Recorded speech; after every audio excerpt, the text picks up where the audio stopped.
हम लाइव हैं। आरएस के एग्ज़ाम के लिए हम लोग डिफरेंट टॉपिक्स पढ़ रहे हैं। अभी हमारा जो चल रहा है वो प्रेसी राइटिंग आज हम शुरू कर रहे हैं। पीछे की क्लासेस में हम लोग देख रहे थे हमारा एलाबोरेशन ऑफ थीम, और उसके बाद एलाबोरेशन ऑफ थीम के बाद हमने नया जो टॉपिक लिया है वो है आपका प्रेसी राइटिंग। तो प्रेसी राइटिंग में बेसिकली हम लोग क्या देख रहे हैं कि एक पैराग्राफ हमें दिया हुआ आएगा, उसकी समरी हमें लिखनी है। तो जब आप समरी लिख रहे होते हैं प्रेसी, तो किन किन पॉइंट्स का ध्यान रखना है, क्या क्या इंपॉर्टेंट स्टेप्स हैं, किन किन इंपॉर्टेंट स्टेप्स को हमें ध्यान में रखकर हमें मेहनत करनी है, प्रैक्टिस करनी है। ये एरिया ऐसा है जो प्रैक्टिस करने पे निर्भर करता है कि आप कितना प्रैक्टिस करते हैं, उतना ही अच्छा इसमें स्कोर होता है। और प्रेसी राइटिंग करते समय ऐसी कौन कौन से इंपॉर्टेंट स्टेप्स हैं जो हम मिस कर जाते हैं, हमारे दिमाग में एक अलग तरह की छवि होती है कि प्रेसी इस तरीके से लिखी जाती है। तो अगर हम उनको उठा के पहले 1 2 3 मुख्य लाइन अगर हम ऐसी की ऐसी उतार देंगे तो हमारी प्रेसी जो है वो कंप्लीट हो जाएगी। ऐसी कुछ भ्रांतियाँ होती हैं प्रेसी राइटिंग को लेके, तो हम वहीं से शुरू करेंगे जहाँ पे हमें ये लगता है कि ये पॉइंट हमारा करेक्ट होना चाहिए, और उसके आगे हम जैसे जैसे स्टेप्स में बढ़ते जाएंगे वैसे वैसे हम इसके जो हैं वो स्टेप बाय स्टेप जो पॉइंट्स हैं वो क्लियर करते चले जाएंगे। आज की क्लास में मैं आपको डिस्कस करने वाला हूँ इंपॉर्टेंट स्टेप्स क्या क्या आपको लेने हैं, क्या क्या जो आपके A to Z आपको जो एक्टिविटीज़ हैं वो करनी हैं। उसके बाद हम 3 या 4 एग्जाम्पल लेंगे और उनकी प्रेसी लिखेंगे। प्रेसी राइटिंग कला है। आज की क्लास का जो मुख्य पॉइंट रहेंगे वो ये रहेंगे कि उद्देश्य क्या है प्रेसी राइटिंग के, फिर प्रेसी राइटिंग का first, second, third, fourth step क्या है, और उन स्टेप के सब स्टेप्स क्या क्या हैं। इन चीज़ों का हमें ध्यान में रखना है, इनके आधार पे हम आगे बढ़ेंगे। तो चलिए शुरुआत करते हैं आज की क्लास की। आज की क्लास में हम लोग जो पढ़ने वाले हैं वो सबसे पहला पॉइंट है आपका कि प्रेसी होता क्या है। प्रेसी बेसिकली फ्रेंच वर्ड है, इसको प्रोनाउंस करते हैं प्रेसी, नॉट प्रेसाइज, और जिसका इंग्लिश में मीनिंग होता है प्रेसाइज। प्रेसाइज का मतलब होता है संक्षिप्त, अगर हम हिंदी में लिखें। तो जो भी आप कोई टॉपिक अध्ययन कर रहे होते हैं, इंग्लिश लैंग्वेज का हो या भले ही किसी अन्य सब्जेक्ट का हो, तो उसका एक मोटिव होता है, उसका एक इरादा होता है कि हम ऐसा कर क्यों रहे हैं। तो इसके लिए हम सबसे पहले देखते हैं कि प्रेसी राइटिंग जरूरी क्यों है। प्रेसी राइटिंग बेसिकली आपकी रीडिंग स्किल्स को शार्प करने के लिए होता है। जब भी आप कुछ रीड करते हैं, रीडिंग स्किल्स को शार्प करने के लिए होता है। जब भी आप कुछ रीड कर रहे होते हैं तो सबसे बड़ी दिक्कत आपके सामने आती है कि पैराग्राफ वाइज जब पढ़ते हैं तो आपको याद ही नहीं रहता। नमस्कार, गुड इवनिंग। बहुत अच्छा हूं सर, आप बताइए आप कैसे हैं। आई होप आप कुशल मंगल हैं। आप ये वीडियोज़ अपने साथियों के साथ भी शेयर कर सकते हैं, आपके स्टूडेंट्स के साथ भी आप शेयर कर सकते हैं, जो भी अगर देख पा रहे हैं। कुछ क्लासेज से जो लोग आते हैं तो उनसे मेरा निवेदन है कि आप अपने स्टूडेंट्स के साथ भी इसको शेयर कर सकते हैं। संक्षिप्तीकरण इसको हम कह सकते हैं प्रेसी राइटिंग को, एक दूसरे शब्दों में हम कहें तो संक्षिप्तीकरण ज़रूरी क्यों है। रीडिंग जब आप कर रहे होते हैं, भले वो हिंदी का गद्य पाठ हो या इंग्लिश का, इंग्लिश लैंग्वेज में सबसे इम्पॉर्टेंट आता है, एक बैरियर आ जाता है सामने कि हम लोग कैसे इसको पार करें। तो बैरियर आता है अंडरस्टैंडिंग का। अंडरस्टैंडिंग किस लेवल पे कि सबसे पहली चीज़ ये है कि जब आप पढ़ रहे होते तो पहले पैराग्राफ में क्या पढ़ा, फिर दूसरे में, फिर तीसरे में, दूसरे या तीसरे पैराग्राफ तक आते आते आते हमारा मेमोरी लॉस हो जाता है। हमें याद नहीं रहता कि हम पहले पैराग्राफ में क्या पढ़ते हुए आ रहे हैं, तो उसके आंसर्स करने में दिक्कत आती है। तो सबसे पहला इम्पॉर्टेंट फैक्टर जो है वो प्रेसी राइटिंग का या उद्देश्य जो है वो ये है कि हम कैसे जो भी चीज़ पढ़ रहे हैं उसके मुख्य बिंदुओं को याद रखें। ताकि जब उसको रिप्रोड्यूस करना है या उस पर हमें कोई ड्राफ्ट लिखना है या उसके क्वेश्चंस के आंसर्स करने हैं तो हमें सारी चीज़ें दिमाग में रहें। तो सबसे पहली जो क्रिटिकल पार्ट है इसका है संक्षिप्त में लिखने से पहले कि जो स्टेप बाय स्टेप हम जो पैराग्राफ वाइज पढ़ते जा रहे हैं उसको हमें याद रखने की सहूलियत देती है प्रेसी राइटिंग, उसका अभ्यास करवाती है। तो पहला उद्देश्य है कि हम ये देखते हैं कि प्रेसी राइटिंग आपको जो पढ़ा गया है उसको याद रखने में मदद करती है।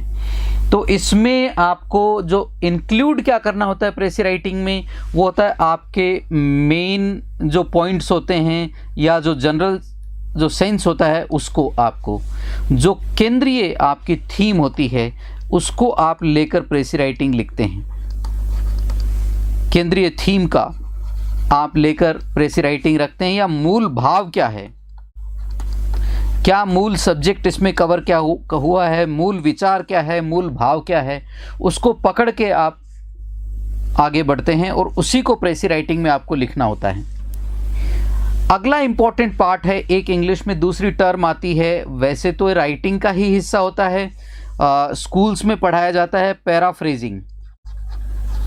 पैराफ्रेजिंग का अर्थ ये होता है कि आप सेम बात को दूसरे शब्दों का प्रयोग करके कहते हैं, वही कह रहे हैं, शब्दों का प्रयोग अलग है। पैराफ्रेजिंग होता है, उसमें आप शब्दों का चुनाव वही उतना ही करते हैं जितना मेन लाइन में है। तो पैराफ्रेजिंग का अर्थ ये है कि आप सिनोनिम आपने यूज़ कर लिया, या आप सेंटेंस अगर नेगेटिव मूल भाव नेगेटिव सेंटेंस का है तो आपने उसमें उसकी जगह दूसरा कोई नेगेटिव सेंटेंस लिख दिया शब्द चेंज करके। तो पैराफ्रेजिंग का अर्थ होता है कि आप दूसरे शब्दों का प्रयोग करके उसी बात को कह रहे हैं। लेकिन यहाँ पे पैराफ्रेजिंग में लगभग उतने ही शब्द होते हैं जितने मेन ड्राफ्ट में होते हैं। नंबर ऑफ वर्ड्स की अगर हम बात करें तो आपका मेन ड्राफ्ट के इक्वल होते हैं, इक्वल इन नंबर, किसके, मेन जो ड्राफ्ट होता है आपका उसके इक्वल होते हैं इसमें पैराफ्रेजिंग में। तो एक ये इम्पॉर्टेंट आपको फैक्टर याद रखना है कि पैराफ्रेजिंग में और समरी में या प्रेसी राइटिंग में बहुत फ़र्क होता है। पैराफ्रेजिंग ये होता है कि आप उन्हीं शब्दों को वापस लिख रहे हैं, उन्हीं शब्दों को वापस लिख रहे हैं, उसको हम पैराफ्रेजिंग कहते हैं। तो paraphrasing basically in a sense यहाँ पे इसलिए इम्पॉर्टेंट हो जाता है क्योंकि आप उतने ही शब्दों का प्रयोग कर रहे हैं जो मेन ड्राफ्ट में है। जबकि यहाँ पे प्रेसिंग राइटिंग में क्या होता है कि आपको शब्दों की संख्या जो है वो 1/3 ऑफ ओरिजिनल नंबर, आपका जो ओरिजिनल नंबर है उसका 1/3 शब्दों का प्रयोग करना है। मान लीजिए आपके ड्राफ्ट में 150 वर्ड्स हैं तो आपका 1/3 उसका आपको 50 वर्ड्स का प्रयोग करना है आपको। तो 50 शब्दों से ज़्यादा का आपका ड्राफ्ट नहीं होना चाहिए टेक्निकली। इसके अंडर में ही आपको लिखना है, इसके नीचे में ही आपको लिखना है, ये चीज़ ध्यान में रखनी है। तो 3 इंपॉर्टेंट बातें आई कि ये आपका जो मूल भाव है उसको अभिव्यक्त करे, मूल विचार को अभिव्यक्त करे। दूसरा, ये पैराफ्रेजिंग नहीं है, आपको रिप्रोड्यूस नहीं करना है इसको, आपको इसको कंसाइज करके, शॉर्ट करके, छोटा करके लिखना है। तीसरा, नंबर ऑफ वर्ड्स कितने होने चाहिए, 1/3 होने चाहिए, 1/3 जो है आपका शब्दों की संख्या इसमें होनी चाहिए। ये 3 इंपॉर्टेंट फैक्टर होते हैं प्रेसी राइटिंग के। एक इंपॉर्टेंट मैंने फैक्टर ये बोला, ये जो है आपका फ्रेंच वर्ड है, इसको प्रोनाउंस करेंगे जैसे PRASEE, ऐसे प्रेसी। इसको बहुत से लोग प्रेसिस बोल देते हैं, ये प्रेसी राइटिंग होता है। संक्षिप्तीकरण इसका अर्थ होता है, तो इसी तरीके से हम इसको लिखेंगे, इसका प्रोनाउंसिएशन होगा प्रेसी। अब आगे बढ़ते हैं श्रीमान। अब क्या है, इसके जो हैं प्रेसी राइटिंग के प्रयोग क्या क्या हैं। इसके प्रेसी राइटिंग के जो प्रयोग हैं वो उद्देश्य भी दर्शाते हैं। प्रयोग हम तभी किसी चीज़ का करते हैं जब हमारे लिए उसकी कोई यूटिलिटी होती है। तो जो प्रयोग पार्ट है वो यूटिलिटी पार्ट को भी दर्शाता है। पहला पार्ट होता है ग्रैस्पिंग। ग्रैस्पिंग ये होता है कि जब भी आप कुछ पढ़ रहे होते हैं वो मेमोरी से स्लिप होता है। मेमोरी की नेचर होती है कि जो भी आप पढ़ेंगे वो उससे कहीं ना कहीं स्लिप होगा। तो उसके लिए आपको दिमाग में जो पॉइंट्स आप भूल जाते हैं तो उनको याद रखने में मदद करता है प्रेसी। एक क्रिस्टल क्लियर आइडिया होता है कि जो मैं पढ़ रहा हूँ उसका मेन सब्जेक्ट क्या है, उसमें इंपॉर्टेंट बातें क्या क्या हैं, और एक स्पष्ट आइडिया आपके दिमाग में क्लियर पिक्चर बनाता है। दूसरा जो इसका जो प्रयोग होता है वो होता है कंपोजिशन में। जब भी आपको कोई कंपोजिशन, बहुत वैरायटी का, आप स्टोरी लिखें, पैराग्राफ लिखें, प्रेसी लिखें, लेटर लिखें, कंपोजिशन वो पार्ट होता है कि आप अपनी थॉट्स को कंपोज करके पेपर पे उतारते हैं। तो दूसरा जो अहम जो इम्पोर्टेंस होता है या प्रयोग होता है वो प्रेसी राइटिंग का, वो होता है कंपोजिशन, अपनी थॉट्स को कंपोज करना। मान लीजिए कहीं आपको कोई बुक आप पढ़ रहे हैं, उसका रिव्यू आपको लिखना है, या किसी भी कॉमन एग्ज़ाम में आप एक चैप्टर पढ़ रहे हैं, उस चैप्टर में आए हुए क्वेश्चंस को आपको रिप्रोड्यूस करना है। तो जब आप किसी चीज़ को रिप्रोड्यूस करते हैं तो रिप्रोड्यूस करने के लिए आपको लिखने की कला आनी चाहिए। तो जब आप प्रेसी राइटिंग करते हैं तो आपकी लिखने की कला भी साथ में डेवलप होती है। This is what is important. तो आपका जो अगला इम्पॉर्टेंट पार्ट है प्रेसी का, ग्रेस्पिंग के अलावा, आइडिया को कैच करने के लिए, मेमोरी के अलावा, वो है आप अपनी थॉट्स को कंपोज कैसे करें। थॉट्स को कंपोज करने में मदद करता है प्रेसी राइटिंग। ये कैसे होता है, इसके एग्जाम्पल्स जो हैं वो कल की क्लास में आपके सामने आएंगे स्टेप बाय स्टेप। उसके बाद अगला आता है रिप्रोड्यूसिंग ल्यूसिडली। आपको जो पढ़ा गया है उसको कंपोज करके रिप्रोड्यूस करना है। ल्यूसिडली का मतलब होता है क्लियरली, स्पष्ट रूप से। जो स्पष्ट रूप से जो आप प्रोड्यूस कर पाते हैं किसी चीज़ को, ल्यूसिडली का मतलब होता है क्लियरली और ट्रांसपेरेंटली। स्पष्ट रूप से आप किसी चीज़ को रिप्रोड्यूस कर रहे हैं, जो पढ़ा गया है उसको स्पष्ट शब्दों में लिख के दूसरे के सामने रख पा रहे हैं। ये तीन जो प्रयोग होते हैं मेन प्रेसी राइटिंग के। पहला ग्रेस्पिंग है, जो आपने पढ़ा उसका आपके बारे में दिमाग में क्या विचार आया। दूसरा कंपोज कर पाते हैं उस थॉट को जो आपने अभी भी पढ़ा। तीसरा आपका जो है वो रिप्रोड्यूस करते हैं आप ल्यूसिडली उसको। ये दो तीन चीज़ें बहुत अहम हो जाती हैं इसमें। तो ये आपके प्रेसी राइटिंग के यूसेज हैं जिनको आपको दिमाग में रखना है। अगला है आपका इसमें जो इम्पोर्टेंट फैक्टर है वो मेथड क्या क्या है प्रेसी राइटिंग के। प्रेसी राइटिंग के अपने कुछ मेथड होते हैं। तो सबसे पहला मेथड है आपका रीडिंग, कि आपको रीड करना है और रीड करते समय किन किन चीज़ों को ध्यान में रखना है। जो पहले प्रेसी राइटिंग की जो प्रिपरेशन है, उस प्रिपरेशन में पहला पार्ट आपका आता है रीडिंग, केयरफुल रीडिंग जो आपकी, उसकी बात आती है। तो जब भी आप रीड करें तो एक इम्पॉर्टेंट फैक्टर आता है रीडिंग में, read with purpose. Read with purpose, आप एक उद्देश्य के साथ इसको रीड करें। जब भी आप पर्पस के साथ इसको रीड करेंगे तो आपके दिमाग में जो है वो चीज़ें क्लियर होना शुरू हो जाएंगी। अब रीडिंग विद पर्पस क्या है, आप अपने आप से पूछें कि भैया किस सब्जेक्ट के बारे में पढ़ रहा हूँ। ये जो ड्राफ्ट में पढ़ रहा हूँ मेरे सामने जो अपीयर हुआ है, या जो जिसके गो थ्रू में कर रहा हूँ, ये किस मेन टॉपिक की बात कर रहा है, ये किस स्टडी डिसिप्लिन से आया है, इसका सब्जेक्ट क्या है। ये जियोलॉजी से है, ये जियोग्राफी से है, ये इकोनॉमिक्स से है, ये साइकोलॉजी से है, ये थियोलॉजी से है, रिलीजन है, अलग अलग तरह के जितने भी तमाम अध्ययन के विषय होते हैं उस जगत से ये कौन से विषय की बात कर रहा है। एनवायरनमेंट से है, किस कंसर्न की बात कर रहा है, जियोपॉलिटिक्स है, स्ट्रेटेजिक थिंकिंग के बारे में बात कर रहा है, मिलिट्री स्ट्रेटेजी की बात कर रहा है, किस पार्ट की बात कर रहा है। तो पहले तो आपको तो यही एक दिमाग में रखना है, अरे भाई कहना क्या चाहते हो। तो वो पूछना अपने आप से, भाई कहना क्या चाहता है ये, इसकी प्रॉब्लम क्या है। इतना बड़ा लिख दिया, मेरी जान को आफत, 150 शब्द, 200 शब्द, 250 शब्द मुझे पढ़ने पड़ रहे हैं। तो सबसे पहला इम्पॉर्टेंट पार्ट है कि आप अपने आप से ये पूछेंगे श्रीमान कि ये किस सब्जेक्ट की बात कर रहा है, कहना क्या चाहता है, ऐसा क्या इम्पोर्टेंट पार्ट है जिसमें इसको एक्सप्रेस करना है। What does the author wants to say? लेखक का जो इम्पोर्टेंट पॉइंट क्या है, लेखक का इम्पोर्टेंट पॉइंट क्या है, लेखक किस पॉइंट को मेंशन करना चाह रहा है।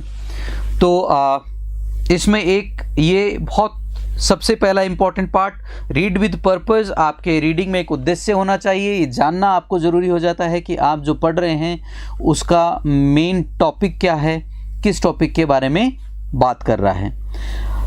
उसके बाद अगला आता है आपका सप्लाई द टाइटल।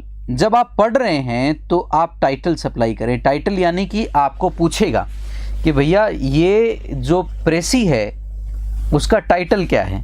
तो जब भी आप प्रेसी लिखें तो उसका आप पूछे नहीं पूछे, सबसे इंपॉर्टेंट पार्ट होता है आप टाइटल देंगे उसको। टाइटल देना आपका काम है, पैराग्राफ में टाइटल नहीं दिया हुआ आएगा। टाइटल आपको एक शब्द के रूप में मिल सकता है, एक फ्रेज हो सकती है, या एक की सेंटेंस हो सकता है। और इसी का रिवर्स प्रोसेस है इलैबोरेशन ऑफ थीम। जो हम पढ़ रहे हैं ना प्रेसी राइटिंग का टाइटल देना, जो टाइटल आप दे देते हैं और उसको विस्तार देकर आप वापस लिखते हैं, that is called elaboration of theme. We have done it already, हम पहले कर चुके हैं इलैबोरेशन ऑफ थीम को। इलैबोरेशन ऑफ थीम में पढ़ा चुका हूँ क्लास में। तो जब आप टाइटल दे रहे हैं तो उसका रिवर्स जो प्रोसेस है वो क्या होता है आपका इलैबोरेशन ऑफ थीम, कि थीम किस तरीके से एलेबरेट करनी है आपको। तो ये आपके हैं कुछ इंपॉर्टेंट फैक्टर, और ये अक्सर क्या होता है सेंट्रल आइडिया को एक्सप्रेस करता है। आपका जो है वो सेंट्रल जो केंद्रीय विचार है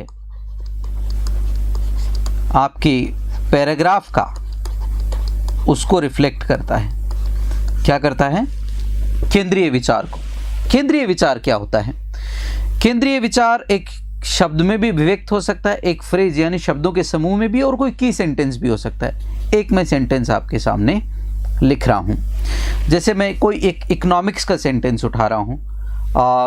कोई भी और दूसरा सेंटेंस भी आप कह सकते हैं कि उसको उठा लीजिए, मुझे कोई दिक्कत नहीं है। आप जो भी लाइव होते हैं उनसे रिक्वेस्ट है कि आप कमेंट बॉक्स में भी डाल सकते हैं। मान लीजिए हम एक इकोनॉमिक्स से एक लाइन उठाते हैं, The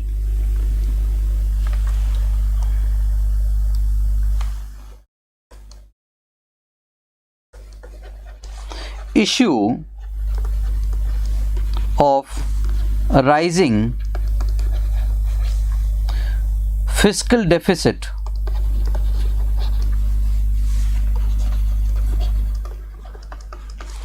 is posing many threats to Indian, या इंडियाज भी कर सकते हो, exchequer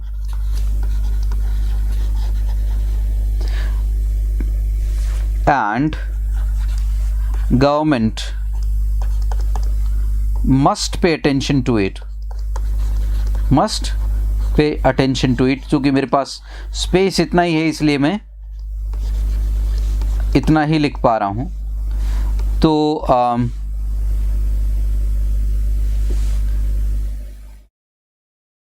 The issue of rising fiscal deficit is posing many threats to Indian exchequer and government must pay attention to it। तो ये कहना चाह रहा है कि जो राइजिंग फिस्कल डेफिसिट है वो आपका जो है गवर्नमेंट के लिए बहुत चैलेंजेस आप आजकल पोज कर रहा है, पेश कर रहा है। तो गवर्नमेंट को पता होना चाहिए और इस पे ध्यान दे कि इसको कैसे मैनेज करना। अभी एक लाइन आ गई तो इस लाइन से हमें पता लग रहा है, एक लाइन को देख के ही यहाँ पे किसी फिस्कल डेफिसिट की बात कर रहा है और वो बढ़ रहा है। तो आप दो तरह का टाइटल इसका दे सकते हैं, rising fiscal deficit, rising fiscal deficit, या फिस्कल डेफिसिट भी आप दे सकते हैं, दोनों चलेगा। लेकिन चूंकि यहाँ बढ़ते हुए की बात हो रही तो केंद्रीय बात जो है हमारा जो है वो किस पे है? राइजिंग फिस्कल डेफिसिट का मसला है, जिसको लेके गवर्नमेंट जो है वो चिंता है। एक्सचेकर का मतलब होता है सरकार का खजाना। तो इस तरीके से आप कोई भी एक टाइटल उठा सकते हैं। जनरली जो है ये आपका जो कंक्लूसिव पार्ट होता है उसमें से आपको पिक करना होता है। ये बिगिनिंग में भी हो सकता है, ये एंड में भी हो सकता है, डिपेंड्स लिखने वाले का जो है वो मिजाज क्या है, लिखने वाले का तरीका क्या है। कुछ लोग सेंट्रल आइडिया के साथ पैराग्राफ को लिखना शुरू करते हैं। कुछ जो है अपना विचार जो है पहले पूरी कहानी, नैरेटिव, ये वो ताम झाम सारा घुमा फिरा के और अंत में लिखते हैं कि भैया हम ये कहना चाहते हैं, हमारा मसला है ये। तो अंत में भी हो सकता है, बिगिनिंग में भी हो सकता है, कहीं पे भी हो सकता है। तो सबसे पहले आपको वो की सेंटेंस पकड़ना है जहाँ से आपको टाइटल पिक करना है। वो आपका वो बताता है कि आप पढ़ते समय किन चीज़ों को के आपके पकड़ बनी है। शुरुआत में तो आपको हर चीज़ इंपॉर्टेंट लगती है। इंग्लिश में सबसे बड़ा झंझट ये है कि वैसे ही सामने कोई अंग्रेज़ी बोलता है तो आदमी वैसे ही आधा फ्रीज हो जाता है कि अब मैं क्या बोलूं, और एकदम से सकपका जाता है। जब आपको पढ़नी पड़ती है तो दिमाग वैसे ही आधा काम कर रहा होता, आधा काम नहीं कर रहा होता। ऐसी स्थिति में आपको इंपॉर्टेंट टाइटल पकड़ना होता है। विष्णु नमस्कार, thank you so much. Vishnu, आपका म्यूज़िक बहुत मिस करता हूँ मैं। आपके भजन कभी कभार एक दो बार मैंने सुने हैं फेसबुक पे, and I hope that your singing is continue, and thank you so much. हाँ, ऑफिसर्स कैंपस में वही पुराना वाला अपना सेंटर है Vishnu, and so nice of you. आज आपको देखा ऑनलाइन मैंने, और जब आप लोग थे तो बाहर थी विष्णु, आजकल वो दौर नहीं रहा। My pleasure Vishnu. आप जब लोग थे तो बहुत ऐसा स्टूडेंट ग्रुप बहुत रेयर मिलता है। आप लोगों का जो ग्रुप था वो वंडरफुल ग्रुप था। और उसके बाद तो ये जब से 17-18 से एसएससी वाला मैटर जब डिरेल हुआ है तब से थोड़ा इतना नहीं है, लेकिन अब मैं लाइव हूँ। I would be able to address all your students. आपके ग्रामीण इलाकों में जो भी भाई बंद हैं उनको इस चैनल को उन तक पहुँचाइए, क्योंकि यूट्यूब पे अब मैं कंटिन्यू रहूँगा। जैसे अभी वीडियो के एग्ज़ाम आ रहे हैं, वीडियो के एग्ज़ाम के लिए मैं कंटेंट डालूँगा पूरा का पूरा यूट्यूब पे। ग्रामीण इलाकों के बच्चे हैं उनके लिए। हाँ विष्णु, उस समय आप लोगों की मेहनत है, मेरा तो धर्म था जो मैंने निभाया। तो जितने भी बच्चे हैं उन तक इसको पहुंचाइए सरलतम शब्दों में। मैं कोशिश ये करूंगा कि 10वीं 12वीं वाले बच्चों के लिए भी मैं टेंसेस हुए, डायरेक्ट इनडायरेक्ट हुए, उनके लिए कुछ वीडियोस बनाऊं। जो 10वीं 12वीं के बोर्ड के एग्ज़ाम जो दे रहे हैं बच्चे, तो उनके लिए कुछ सरल शब्दों में वीडियोस बना के मैं डालूंगा, और कुछ प्रैक्टिस के टिप्स भी उनको दूंगा ताकि उनके टेंसेस, डायरेक्ट इनडायरेक्ट, ये सब आसानी से याद हो जाए। तो उन बच्चों के लिए कुछ सरलतम वीडियोज़ मैं बनाऊँगा, तो आप पहुंचाएं इन लोगों को। मैं कंटिन्यू करता हूं आगे की क्लास के साथ। विष्णु मेरे one of the old students, पुराने छात्रों में से हैं, आजकल अपनी सर्विस में हैं। और जैसा कि आपने लिखा है कि आप शिमला पोस्टेड हैं, तो I wish you best of luck. And आप वैसे ही संगीत गुनगुना रहे होंगे, लोगों को एंटरटेन कर रहे होंगे साथ में। एक आपके साथी और थे सिखवाल, उनका पूरा नाम तो मुझे नहीं ध्यान, लेकिन वो भी बहुत अच्छा गाते हैं, लेकिन वो फेसबुक पे थोड़े कम दिखाई देते हैं आजकल। एनीवेज, लेट्स कंटिन्यू फर्दर, आगे बढ़ते हैं। अगला जो पार्ट है आपका, उसमें टाइटल सप्लाई करने के बाद उसको आपको थोरोली पढ़ना है, completely, step by step. Thorough reading का मेरे से मतलब ये होता है कि जब भी आप पढ़ रहे हो तो कुछ डिफ़िकल्ट वर्ड्स इसमें सामने आ सकते हैं। डिफ़िकल्ट वर्ड्स जो आपको हाँ, ऋषिकेश सिखवाल बड़े अच्छा उनका गला सुरीला आपकी तरह अच्छा गाते हैं वो। तो केयरफुली आपको पढ़ना है। एक सिंगल वर्ड भी प्राइम इंपॉर्टेंस का हो सकता है। कई बार हमें लगता है कि यार ये वर्ड जो है मैं छोड़ दूं तो क्या है, कोई फ़र्क नहीं पड़ता, लेकिन कई बार वही वर्ड ही टाइटल होता है। ऐसी परिस्थिति में आप क्या करें, जब ऐसा कोई टिपिकल वर्ड आ जाए आपके सामने जिसका मीनिंग आपको नहीं मालूम, तो उसके आगे पीछे की एक दो लाइन जब आप रीड करें तो कॉन्टेक्स्ट से अंदाज़ा लगाएं कि इस शब्द का लगभग ये थीम के हिसाब से इस फ्लो में ये मीनिंग हो सकता है। तो उससे आपको वो इम्पॉर्टेंट जो वर्ड है उसका मीनिंग आपको याद रह जाएगा और आपको आगे पढ़ने में उसको आसानी रहेगी। तो ये आपका एक इम्पॉर्टेंट पार्ट है जो मैं आपको डिस्कस करना चाह रहा था आपके साथ। फिर आपको ध्यान देना है कि सेंट्रल आइडिया क्या है और कौन कौन से सपोर्टिंग आर्ग्यूमेंट है। देखिए, जब भी कोई ड्राफ्ट लिखा जाता है तो आदमी का एक अपना ओपिनियन होता है, एक विचार होता है, और उस विचार के आसपास वो अपने आइडियाज़ को कंपोज करता है। तो किसी भी पैराग्राफ में ब्रॉडली जो है वो दो तरह के आपको आर्ग्यूमेंट्स देखने को मिलेंगे। एक तो वो जो केंद्रीय आर्ग्यूमेंट होता है, सेंट्रल ओपिनियन होता है किसी व्यक्ति का, एक उस ओपिनियन को मजबूत बनाने के लिए वो आर्ग्यूमेंट्स देते हैं, तो जिनको हम कहते हैं सपोर्टिंग आर्ग्यूमेंट्स। हालांकि पैराग्राफ बहुत अलग तरह के हो सकते हैं, फैक्चुअल हो सकते हैं, तो फैक्चुअल में कोई supporting idea, central theme, central idea, इनका सपोर्टिंग आर्ग्यूमेंट, इनका कुछ ज़्यादा मैटर नहीं करता, क्योंकि वो डेटा उसमें दिया हुआ होता है, आंकड़े दिए होते हैं, वो पढ़ने में बड़े आसान होते हैं, उसमें समझने का कोई ज़्यादा होता नहीं, क्योंकि वो साइंटिफिक आइडिया टाइप की एक चीज़ होती है। ये हम लोग क्लासरूम में ये वाला जो पार्ट है जो अभी हम डिस्कस कर रहे हैं, ये वाला पार्ट हम फेज़ 3 में करते हैं। रीडिंग की, रीडिंग स्किल्स की जो मेरी क्लासेस होती हैं उसमें फेज़ 3 में मैं स्टूडेंट्स को ये बताता हूँ कि आपको रीडिंग में समझना क्या है। तो अगर ये क्लासेस रेगुलर किसी स्टूडेंट ने ली होती हैं तो उनको प्रेस राइटिंग में इसलिए दिक्कत नहीं आएगी, क्योंकि ये अहम इम्पॉर्टेंट पार्ट होता है जो रीडिंग वाला पार्ट होता है, उसमें मेन जो आइडिया है उसको पकड़ के बाहर निकाल लेना और उसके सपोर्टिंग आर्ग्यूमेंट्स को समझना, ये सबसे इम्पॉर्टेंट चीज़ होती है। तो ये हम क्लासरूम में भी करते हैं। रीडिंग का जो फेज़ 3 है, फेज़ 3 को पकड़ के हम आगे बढ़ते हैं। फिर आपका आता है carefully make notes of such ideas. ऐसे आइडियाज़ के आप नोट्स बनाएं बहुत अच्छे से साइड में। जैसे कोई भी एक पैराग्राफ आप पढ़ रहे हैं, जैसे उसको सिंपलर शब्दों में लिखें। मैं पिछले ही आपके जो सेंटेंस मैंने लिखा था उसी की मैं वापस जा रहा हूँ। The issue of rising fiscal deficit वाला जो है पैराग्राफ, उसको सिंपली आप, वो एक वाक्य है बड़े वाला, उसको सिंपल वाक्य में भी आप लिख सकते हैं। उसको क्या है कि इंडिया में जो है फिस्कल डेफिसिट बढ़ने की वजह से खजाने में नुकसान होता है, गवर्नमेंट पे को ध्यान देना चाहिए, एक सिंपल सी बात है। तो उसको आप इसलिए भी रखते हैं, एक्सचेकर को जो लॉस हो रहा है फिस्कल डेफिसिट की वजह से, उसको गवर्नमेंट देखे। इतनी सी बात हम कह रहे थे। तो वो जो बड़ा सेंटेंस था जिसमें 20, 25, 30 शब्द थे, उसको हमने 5 या 10 शब्दों में समेट दिया। तो यही एक सबसे इंपॉर्टेंट बात होता है कि उसका मुख्य विचार क्या था। अब मुख्य विचार पैराग्राफ का भी हो सकता है।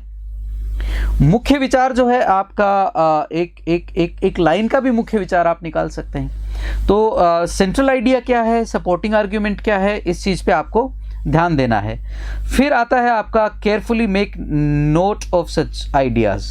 मेक नोट्स है, ये प्लूरल होना चाहिए, यहाँ पे मिसप्रिंट है।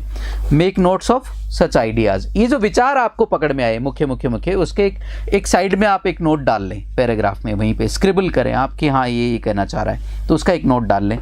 ये आप आदत शुरू से बच्चों को डलवानी चाहिए। रीडिंग की इम्पॉर्टेंट आइडिया जो होता है वो नोट डालना होता है। तो जब भी कोई आप अच्छी बुक पढ़ रहे होते हैं उसमें आप एक नोट डालें कि हाँ यार, ये this is something very important जो मेरे सामने आया है, मैंने कभी ऐसा नहीं देखा, एंड दिस इज़ यूनिक, ये बहुत यूनिक है, एंड ये रिफ्रेशिंग है। कोई भी आपको कोई भी आइडिया स्ट्राइकिंग जैसा भी लगे, या यही तो बात कहना चाह रहा है मैं जो पढ़ता हुआ आ रहा हूँ आधे घंटे से, तो मूल बात तो ये है, तो उसको साइड में आप स्क्रिबल कर लें, उसका एक नोट डाल लें।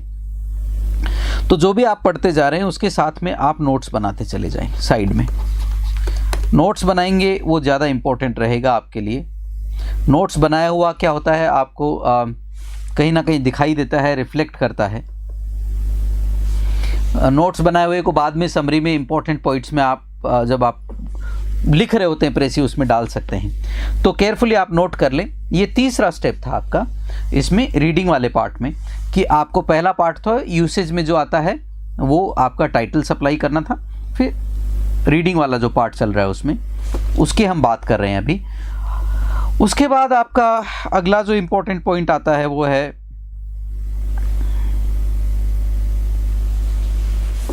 There is a problem.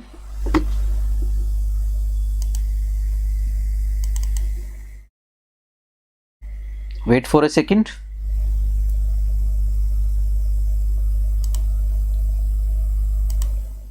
O2 by the way.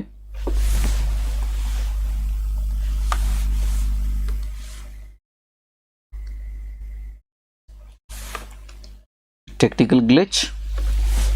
yes. So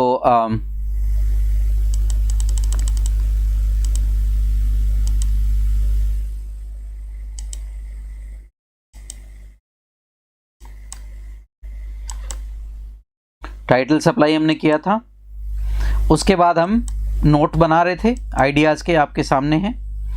फिर अगला पार्ट आता है राइटिंग पार्ट, कि हमें इसको लिखना कैसे है, हमें इसको लिखना कैसे है। तो लिखते समय हमें क्या करना है, लिखते समय आपको सबसे पहले एक रफ ड्राफ्ट बनाना है। रफ ड्राफ्ट से मेरा मतलब है कि आपने जो जो आइडियाज़ पढ़े हैं उसको नोट करते चले जाइए। जैसे rising fiscal deficit, rising fiscal deficit है, लॉस ऑफ एक्सचेकर है, थर्ड आपका जो इंपॉर्टेंट है द स्टेप्स क्या है। तो ये 3 इंपॉर्टेंट चीज़ें थी जो पिछली लाइन मैंने लिखी थी, उसमें उसका एक ऐसे नोट आप बना लें। तो एक रफ ड्राफ्ट आप बनाएं, उसके जिसके आसपास आपको लिखना है। इसमें एक चीज़ का याद रखना है, be careful with the number of words. हमने पहले डिस्कशन किया 1/3, 150 का है तो आपका 1/3 50 वर्ड्स में ही इसको आपको लिखना है। तो दूसरा इंपॉर्टेंट पार्ट है, आपको नंबर ऑफ वर्ड्स पे ध्यान देना है। और अब देखिए, नंबर ऑफ वर्ड्स की जहाँ तक बात आती है राइटिंग में, ये कोई आसान खेल नहीं है। जब भी आप लिखने बैठते हैं तो कई बार आपकी जो थॉट्स हैं वो जो है वो एक्सपेंड कर जाती हैं, वाइल्ड हो जाती हैं, या एक ही बात को आप बार बार रिपीट करके भी लिख सकते हैं, ऐसी भी संभावना है, आगे आएगा वो। तो आपको नंबर ऑफ वर्ड्स के साथ थोड़ा सा केयरफुल रहना है। और इसके लिए आप एक ही पैराग्राफ की 2 या 3 या 4 या 5 बार प्रेसी लिखें। तो देखिए, एक फेमस कोट है, मैं आपको कोट भी मैं कहूँ, ये इंसिडेंट है, घटना हुई ब्रूस ली से। आप ब्रूस ली का नाम आप सबने सुना होगा। Bruce Lee is one of the world's the most renowned famous kung fu के मास्टर थे, और उनके सामने कोई ओपोनेंट टिक नहीं पाता था, वो इतने फुर्तीले थे। तो उनसे किसी ने एक बार पूछा कि आपको किस ओपोनेंट से डर लगता है, कौन आपका ऐसा विरोधी है जिससे आप डरते हैं। तो वो कह रहे थे, उनका जो फेमस जो बात है वो आज भी दिमाग में कौन थी, वो कहते कि मुझे ऐसे ओपोनेंट से डर नहीं लगता जिसको 1000 तरह के वार करने आते हैं, मुझे उस ओपोनेंट से बहुत डर लगता है जिसने एक वार को 1000 बार प्रैक्टिस किया होगा। तो आप ज़्यादा पैराग्राफ नहीं पकड़ें, आप पैराग्राफ पकड़ें एक या दो पैराग्राफ को ही बार बार उसकी समरी लिखें शुरुआत में, बिगिनिंग में। उससे क्या है, एक्यूरेसी आएगी। आपने जो लिखा है, आपने जो अपना ड्राफ्ट लिखा है उसको रिवाइज करने में, और उसमें आपको एक्यूरेसी आएगी, कहीं मैं गलती तो नहीं कर रहा हूँ। तो बार बार जो आप एक ही ड्राफ्ट को लिखेंगे तो उसमें नंबर ऑफ वर्ड्स में कोई गलती होने की संभावना आपसे नहीं रहती। तो एक ही ड्राफ्ट को आप 3 या 4 या 5 बार लिखें, उसको सेवरल प्रैक्टिसेस आपको उसकी ज़रूरत है। फिर आता है आपके, अब इम्पॉर्टेंट पॉइंट क्या ये आपको याद रखने हैं लिखते समय, आपके अपने शब्द होना चाहिए, पैराफ्रेजिंग नहीं होनी चाहिए। शुरू में भी मैंने बोला कि आपको अपने शब्दों का प्रयोग करना है, अपने शब्दों का प्रयोग करना है जो ओरिजिनल ड्राफ्ट में है। ओरिजिनल ड्राफ्ट में जो फ्रेजेस हैं उनको आपको नहीं प्रयोग करना है, आपको अपने शब्दों का प्रयोग करना है। सेल्फ कंटेंड होना चाहिए। सेल्फ कंटेंड का मतलब ऐसा है कि जो शब्द आप प्रयोग कर रहे हैं, जो शब्द आप प्रयोग कर रहे हैं वो शब्द अपने आप में यूनिक होने चाहिए, वो आपको पैराग्राफ से नहीं उठाए होने चाहिए। आपकी जो प्रेसी है उसका अपना महत्व है, और वो प्रेसी में जो शब्द आप प्रयोग करेंगे वो सेल्फ कंटेंड होने चाहिए। सेल्फ कंटेंट से मेरा मतलब है कि उसमें बाहर की कोई मिलावट नहीं होने चाहिए, उसमें ओरिजिनल शब्दों का ही प्रयोग होना चाहिए। यहाँ पे लिखा है मैंने सेल्फ कंटेंट। ओरिजिनल ड्राफ्ट के शब्दों को अवॉइड करते हुए इसको आपको लिखना है, ओरिजिनल शब्दों का प्रयोग करते हुए। अगला है purport the main idea. Main idea को आपको निकालना है, उसी पे सारा खेल है। No paraphrasing. पैराफ्रेजिंग को मैं 2 बार पहले भी एक्सप्लेन कर चुका हूँ, तीसरी बार से कहने का मतलब है पैराफ्रेजिंग होता है उन्हीं शब्दों की जगह कोई ढंग का या दूसरा शब्द प्रयोग करके उतनी ही शब्दों में किसी चीज़ को पुनः लिखना। No colloquial expressions. Colloquial expression जो चलता हुए एक्सप्रेशंस होते हैं, वो जो बोलचाल की भाषा में आप यूज़ करते हैं, इनफॉर्मल होते हैं, उनको आपको अब नहीं करना है, प्रयोग में नहीं लाना है। नो सर्कमलोकेशन। सर्कमलोकेशन का अर्थ होता है घुमा फिरा के एक ही बात को कहना। जो बच्चे नए नए ग्रेजुएट होते हैं, ठीक है, जिन्होंने बीए किया होता है किसी भी यूनिवर्सिटी से, मैं उन ग्रेजुएट्स की बात कर रहा हूँ जिनके वो 5 क्वेश्चन में बीए वाला या बीकॉम वाला, डिग्री वाला, जहाँ पे आप मेन एग्ज़ाम में 5 क्वेश्चन लिखते हैं, उसको लेके डिग्री मिल जाती है। तो उसमें जैसे क्वेश्चन आया महाराणा प्रताप के जीवन पे प्रकाश डालिए, तो भाई साहब प्रकाश डालते हैं। फिर बोलते हैं कि हल्दी घाटी के युद्ध का प्रकरण लिखते हैं, युद्ध का प्रकरण लिखते हैं, तो बोलते हैं महाराणा प्रताप लड़े, बहुत लड़े, नीचे उतर के लड़े, घोड़े पे लड़े, भाले से लड़े, तलवार से लड़े, मरते दम तक लड़ते रहे, घास की रोटी खाकर लड़ते रहे, जीवन भर लड़ते रहे।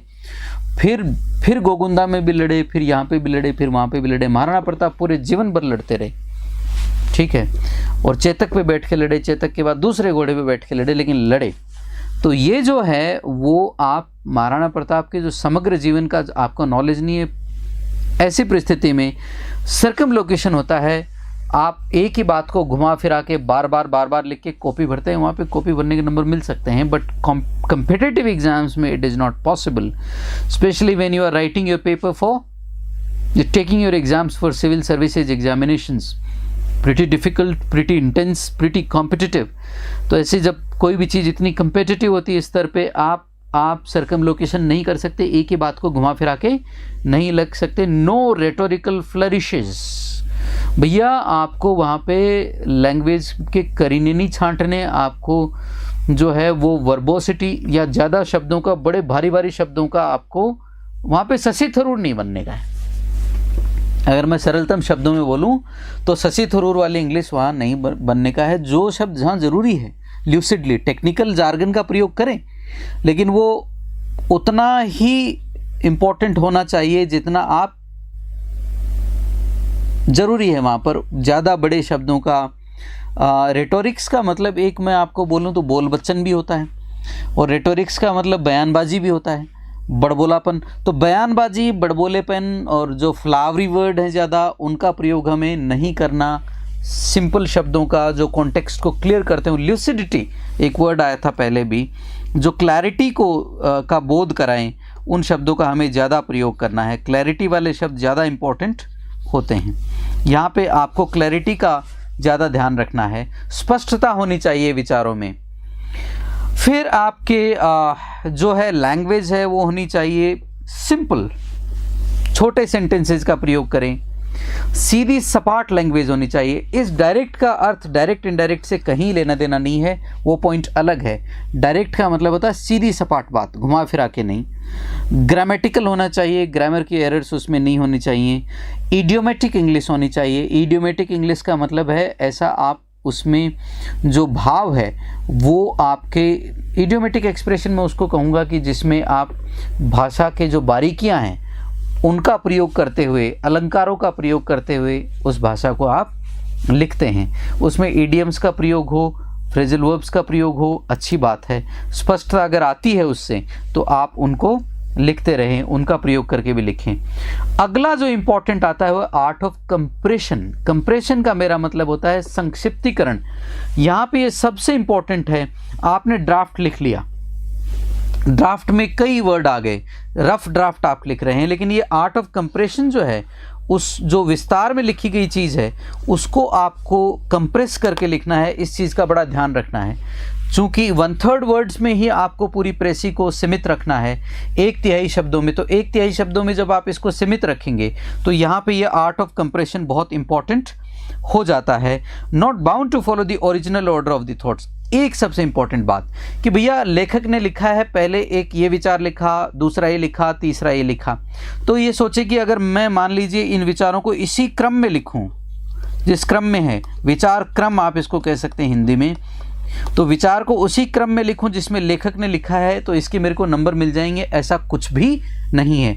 कई बार आपके सामने ऐसा कॉम्पोजिशन आएगा, ऐसा पैराग्राफ आएगा जिसके बिगिनिंग के पैराग्राफ में कुछ इंपॉर्टेंट है ही नहीं, उसके कुछ इंपॉर्टेंट अगर बिगिनिंग में नहीं है तो आपको क्रम रिवर्स भी करना पड़ सकता है, क्योंकि बिगिनिंग में प्रेसी राइटिंग में आप मेन इंपॉर्टेंट आइडिया से शुरू करते हैं प्रेसी राइटिंग को। ये सबसे इंपॉर्टेंट पहलू होता है, सबसे पहले सबसे इंपॉर्टेंट बात को रखते हैं। तो मान लीजिए आप ऐसा पैराग्राफ पढ़ रहे हैं जिसमें इंपॉर्टेंट बात सबसे एंड में आई है, तो आपको ओरिजिनल जो विचार का क्रम है उसको तोड़ना पड़ सकता है।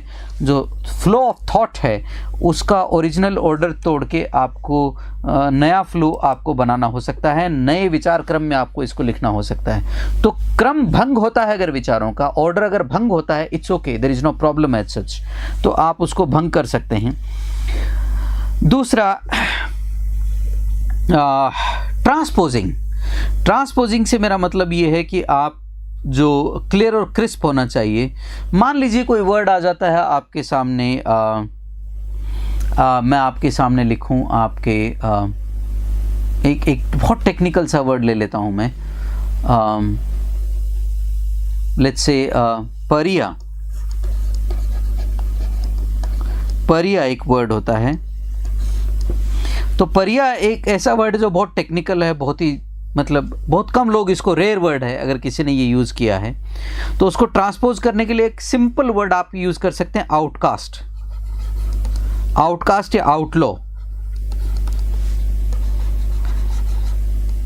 जो घोषित अपराधी होता है उसको आउटकास्ट या आउटलॉ कहते हैं। तो उसको परिया कहते हैं, जिसको अपराधी होने की वजह से जिसको लोग बहिष्कृत कर देते हैं। तो आउटकास्ट हो गया, आउटलॉ होगा, ऐसा वर्ड आप यूज़ कर सकते हैं। सिंपल है समझने में। तो आप जो क्लियर और क्रिस्प होना चाहिए, तो एक तो शब्द आप सरल यूज़ करें। फिर दूसरा क्या है, ट्रांसपोज करना है आइडिया को, यानी कि उस मेन विचार को पकड़ के शॉर्ट शब्दों में लिखना है एक किसी भी एक उसके हिस्से को। अगला जो इंपॉर्टेंट पार्ट आता है वो कंडेंसिंग, जो आप कर रहे हैं। कंडेंसिंग का मतलब ये होता है शॉर्टन जो पहले आया है। जैसे यहाँ पे एक लाइन है जो थोड़ी लिटरेरी है, पढ़ने में थोड़ी काव्यात्मक है, उस तरह की एक लाइन है जो मैंने लिखी है यहाँ पर। ये ऐसी लाइनें ज़्यादातर आपको मिलती हैं कहाँ पर, जहाँ पे आप पढ़ रहे होते हैं कुछ कोई साहित्य पढ़ रहे होते हैं, कोई नॉवल पढ़ रहे होते हैं। तो इसमें कोई ओल्ड ट्रेडर की स्टोरी है, और ओल्ड ट्रेडर मतलब ऐसा कनिंग था कि जब भी वो ट्रांजैक्शंस करता था तो उसकी आंखें जो है ना वो एक मतलब लोमड़ी की तरह चमकने लग जाती, फॉक्स की तरह। तो चूंकि लोमड़ी का जो है हम ज़्यादातर संदर्भ देते हैं कनिंगनेस के लिए, धूर्तता के लिए, चालाकी के लिए। तो ऐसे इस सिस्टम को हम कंडेंसिंग कहते हैं कि आप बड़े सेंटेंस को एक छोटे सेंटेंस में समेट देते हैं। The old traders eyes glittered like a fox when he made business transactions, कि जब भी वो बिजनेस ट्रांजैक्शन करता था उसकी आंखें ऐसे लोमड़ी की तरह चमकती थी, भाई की लट्टू दिल जाते थे उसके आंखों में। ऐसा एक आपके दिमाग में पिक्चर बनती है। तो लिटरेचर की सबसे खास बात यही होती है कि जब आप उसको पढ़ रहे होते हैं, तो आपके दिमाग में एक विजुअल इफेक्ट उसका पैदा होता है। अगर विजुअल इफेक्ट पैदा नहीं हो रहा तो मतलब कहानी बोरिंग है। तो विजुअल इफेक्ट पैदा करने वाली अगर कोई चीज़ आप पढ़ रहे हैं तो उसमें क्या होता है, आपके दिमाग में छवि बनती है कि यार ये लोमड़ी की तरह इसके आंखें चमक रही, मतलब बड़ा धूर्त व्यापारी होगा कोई। ठीक है, वैसे भी हिंदी फिल्मों में व्यापारियों को धूर्त दिखा दिखा के व्यापारियों की ऐसी छवि बना दी है। ठीक है, वो एक बहुत पुरानी मूवी मेरे माँ के कंगन दे दे लाला, मदर इंडिया वाली मूवी जो है, मदर इंडिया से ही के टाइम से ही लाला को मतलब ऐसा दिखाया जाता है कि खून चूसक प्राणी है। तो एक छवि वैसे ही बनी हुई है। सो इसको अगर हम ट्रांसपोज करते हैं, इसको कंडेंस करते हैं, the old man was very cunning businessman, was a very cunning businessman, इसका अर्थ ये है। तो कंडेंसिंग किसमें आपकी हेल्प करता है, reducing the number of words. अगर हम इसको काउंट करें आपके सामने 1 2 3 4 5 6 7 8 9 10 11 12 13 इसमें नंबर ऑफ वर्ड्स हैं। तो इसमें अगर हम काउंट करें 1 2 3 4 5 6 7 8, तो 13 वर्ड्स को हमने 8 वर्ड्स में कर दिया, यानी कि 1/3 इसमें से हमने काट छांट दिया। फिर 1/3 ऐसे काट छांट देते हैं, कुछ सेंटेंसेस होते हैं जो अनइम्पॉर्टेंट होते हैं, सपोर्टिंग आर्ग्यूमेंट है तो वैसे निकल जाते हैं। तो एक साइड में तो आप नंबर ऑफ वर्ड्स को कम करते हैं सेंटेंसेस को, एक स्ट्रेटेजी ये है। दूसरी रणनीति, जो टिपिकल सेंटेंस मेन सेंटेंस होते हैं उनको शॉर्टन्ड रूप में लिखना, कंडेंस्ड रूप में लिखना। कंडेंस्ड का मतलब ही होता है घुटा हुआ, तो घुटे हुए वर्ड्स में आप इसको लिखते हैं, शॉर्टन्ड रूप में इसको लिख देते हैं। दूसरा पार्ट क्या आता है, इंपॉर्टेंट पार्ट, कि श्रीमान आप जब कंडेंसिंग कर रहे हैं उससे पहले जो अनइम्पॉर्टेंट सेंटेंस है वो वैसे आउट हो रहे हैं, तो 2 लेवल पे आप काम करके प्रेसी को लिख रहे होते हैं, 2 लेवल पे काम करके आप नंबर ऑफ वर्ड्स को कम कर रहे होते हैं। ये दोनों स्ट्रेटेजी आपकी साइड बाय साइड काम कर रही होती हैं। अगला है, आपको जो यूज़ करना है वो है इनडायरेक्ट स्पीच का प्रयोग करेंगे आप। इनडायरेक्ट स्पीच से मेरा मतलब है कि आप जो कर्ता की कही गई बात है उसको एज इट इज़ नहीं रखें, उसको आप अपने शब्दों में रखें। जैसे मैं एक छोटा सा एग्जांपल दे रहा हूँ। जो डायरेक्ट स्पीच होता है वो सबने देखा है। ही सेड, एक छोटा सा मैं लिख रहा हूँ sentence, I am leaving now. एक आपके सामने ऐसा किसी ने स्टेटमेंट लिखा, आई एम लीविंग नाउ। ये किसी ने आपको कहा, तो आप जब उसके ओरिजिनल क्वोट को इन्वर्टेड कोमा में लेके, किसमें श्रीमान, इन्वर्टेड कोमा में लेके आप उसको एज इट इज रख रहे हैं, दैट इज डायरेक्ट स्पीच। कर्ता की कही गई बात को, किसी के भी कहे गए वक्तव्य को उसी के शब्दों में एज इट इज कहना या एज इट इज़ लिख देना डायरेक्ट स्पीच होता है। उसके बाद अगला आता है इसमें इनडायरेक्ट स्पीच। वो क्या होता है, कर्ता के द्वारा कही गई बात को अपने शब्दों में वर्णित करना, नरेट करना, कथा कहना, कहानी कहना, इसलिए इसका दूसरा नाम नरेशन भी होता है। तो इसको जब आप कन्वर्ट करेंगे, बहुत सिंपल सेंटेंस है, कोई टिपिकल नहीं है, जो भी थोड़ा बहुत इंग्लिश जानता है वो अच्छे से कर सकता है। He said that he was leaving then, he was leaving then। इस तरीके से आप इसको इनडायरेक्ट स्पीच के रूप में लिख सकते हैं। तो आप इस वाले पार्ट का प्रयोग करेंगे, इस वाले पार्ट का प्रेसी राइटिंग में नहीं करेंगे। अब इसको जब आप प्रयोग कर रहे हैं तो इनडायरेक्ट स्पीच के 4-5 नियम होते हैं। पहले, रिपोर्टिंग वर्ब को सही तरीके से यूज़ कर रहा है, कोई कह रहा है, टेल कर रहा है, से कर रहा है, या आस्क कर रहा है, क्वेश्चन कर रहा है, या रिक्वेस्ट कर रहा है, ऑर्डर कर रहा है, या कोई ब्लेस कर रहा है, या एक्सक्लेम कर रहा है। तो वो 4-5 जितनी टाइप के 5 टाइप ऑफ सेंटेंसेज हैं, टाइप्स ऑफ सेंटेंसेज का वीडियो पड़ा है, आप देख लीजिएगा यूट्यूब पे मेरा। तो कितने टाइप के सेंटेंसेज हैं, उसी टाइप के, उतने ही टाइप के आपके इनडायरेक्ट स्पीच बनते हैं। नरेशंस में उतने ही टाइप के सेंटेंसेस को हम नरेट करते हैं अपने शब्दों में। So that's how it is. ये आपका एक इम्पॉर्टेंट पार्ट है। फिर दूसरा जो पार्ट आता है इस कनेक्टिव का प्रयोग, कि आपका अगर असर्टिव सेंटेंस है, दैट है, इंटरोगेटिव है तो इफ़ वेदर का प्रयोग करेंगे या WH वर्ड का प्रयोग करेंगे।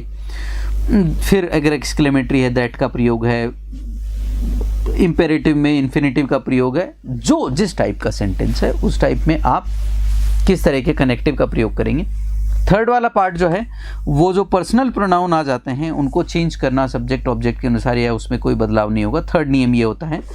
फोर्थ नियम होता है वर्ब का बदलाव होता है। फिफ्थ नियम होता है कि आपके टाइम और स्टेट यानी दशा, समय या स्थिति से जुड़े जो शब्द होते हैं उनमें कुछ बदलाव करते हैं हम लोग। तो इस तरीके से मेन सारे पांच बदलाव मेन होते हैं, जिसमें पहला है, दूसरा है, तीसरा है, चौथा है, पांचवा है। तो एक छोटे से सेंटेंस में हम नरेशंस के हमने पांचों बदलाव करके देख लिए। So this is not something which is very typical और very difficult to deal with. इसके साथ आप आसानी से डील कर सकते हैं।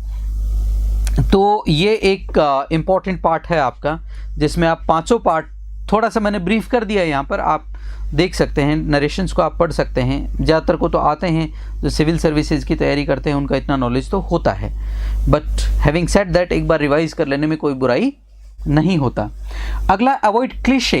क्लीशे होते हैं रटे रटाए फ्रेजेज और स्टेटमेंट जो हम लोग यूज़ करते हैं ज़्यादातर, जैसे you know and you know of course fillers जो होते हैं लैंग्वेज में, ऐसे को हम यू सी लुक, ऐसे फिलर्स को अवॉइड करते हैं जो जनरली जो हम कॉलोक्वियल इंग्लिश में जो हम यूज़ करते हैं, उसको हम कॉलोक्वियल के बजाय हमें, आपको पता है, इडियोमेटिक एक्सप्रेशंस का प्रयोग करना है।